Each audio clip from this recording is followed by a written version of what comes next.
રાજકોટના ક્રિસ્ટલ મોલમાં પૂર્વ મંજૂરી વગર જ લાલો ફિલ્મના પ્રમોશન સમયે થયેલી અફરાતફરીમાં મેનેજર બાદ હવે કલાકારોને પણ પોલીસનું તેડું આવ્યું છે।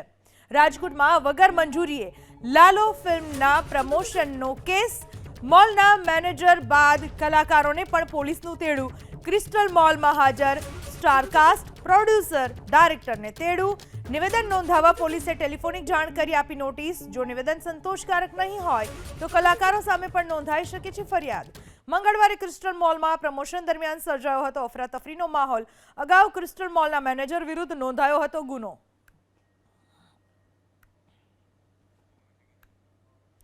રાજકોટમાં લાલો ફિલ્મના પ્રમોશન માટે પહોંચ્યા હતા ફિલ્મના કલાકારોને સમય જુઓ, દ્રશ્યમાં જોઈ શકાય છે। એક બાળકી ત્યાં એસ્કેલેટર પર પડતા રહી ગઈ હતી અને બે લોકોએ આ બાળકીનો જીવ બચાવીને તેને બહાર કાઢી હતી। અફરાતફરીનો માહોલ સર્જાઈ ચૂક્યો હતો। મેનેજર વિરુદ્ધ અગાઉ કાર્યવાહી થઈ હતી અને હવે કલાકારોને પણ નિવેદન આપવા માટે બોલાવવામાં આવ્યા છે।